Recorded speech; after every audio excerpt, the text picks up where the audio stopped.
देखिए, राहुल गांधी इस देश के विपक्षी एकता के न्यूक्लियस हैं, धुरी हैं। एक सर्वे आया है और उसमें प्रधानमंत्री के कद को और बढ़ाया गया है और बताया गया है कि वो सबसे अधिक फेमस रहे इस कोरोना काल के बाद। जरूरत से ज़्यादा फेमस होने के बाद लोग थूकता भी है और वो भी स्टेज आ गया है। कोरोना काल में मोदी सबसे विफल प्रधानमंत्री रहे। मदारी वाली भाषा है इनकी, तो इसलिए उसी में सबको कवर कर लेते हैं।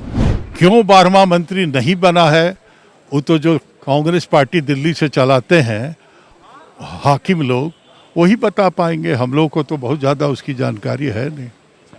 मतलब कि कांग्रेस के जो हाकिम है उनसे भी लग रहा है कि संतुष्ट नहीं है। आज राहुल गांधी का जन्मदिन है और रांची के मोरहाबादी मैदान में कांग्रेस के कई नेता राहुल गांधी के जन्मदिन को सेलिब्रेट करने के लिए जुटे थे। सुबोध कांत सहाय कांग्रेस के वरिष्ठ नेता भी यहाँ पर मौजूद हैं।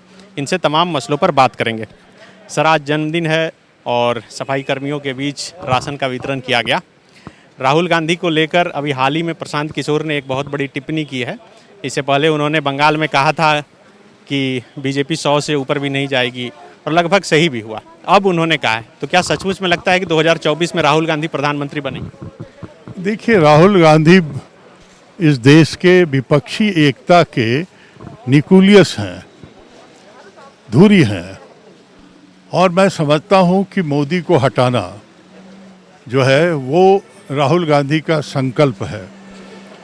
उस संकल्प पूरा होगा तो निश्चित तौर पे जो देश की मनोकामना है वो पूरा होगा। लेकिन आज जिस तरह से एक सर्वे आया है और उसमें प्रधानमंत्री के कद को और बढ़ाया गया है और बताया गया है कि वो सबसे अधिक फेमस रहे इस कोरोना काल के बाद।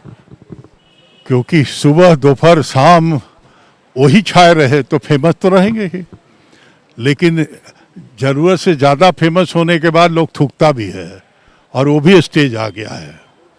कोरोना काल में मोदी सबसे विफल प्रधानमंत्री रहे।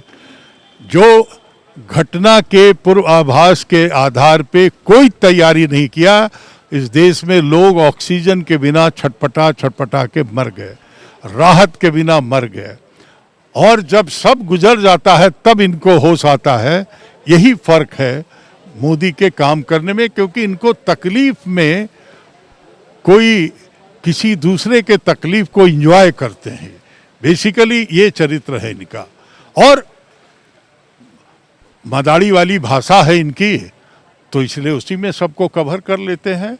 लेकिन आज सोशल मीडिया का जो गला इसलिए दबाया जा रहा है क्योंकि आज देश सवाल पूछने लगा सोशल मीडिया के, क्योंकि और सारे मीडिया तो बड़े पूंजीपतियों का मीडिया है, वो मोदी के सामने घुटना टेके हुए हैं या पार्टनरशिप किए हुए हैं। अच्छा, अभी झारखंड की राजनीति पर बात करते हैं। पूरी राजनीति जो है दिल्ली शिफ्ट हो चुकी है, मुख्यमंत्री भी दिल्ली में है। बताया जा रहा है कि 12वां मंत्री को लेकर चर्चा है।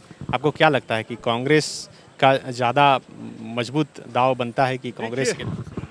मैं समझता हूं कि दिल्ली ने तय किया, कुछ एक सीट बाकी है। मैं याद खाली दिलाना चाहता हूं कि जब पिछली हेमंत सरकार थी तो 5 मंत्री हमारे थे, डिप्टी चीफ मिनिस्टर भी हमारा था। उसके बाद जो अभी की सरकार है उसमें 4 मंत्री हैं। क्यों 12वां मंत्री नहीं बना है, वो तो जो कांग्रेस पार्टी दिल्ली से चलाते हैं हाकिम लोग, वही बता पाएंगे। हम लोग को तो बहुत ज़्यादा उसकी जानकारी है नहीं। मतलब कि कांग्रेस के जो हाकिम है उनसे भी लग रहा है कि संतुष्ट नहीं है। अरे यार, कितना बुलवाओगे हमसे। thefollowup.in. Like, share and subscribe. www.thefollowup.in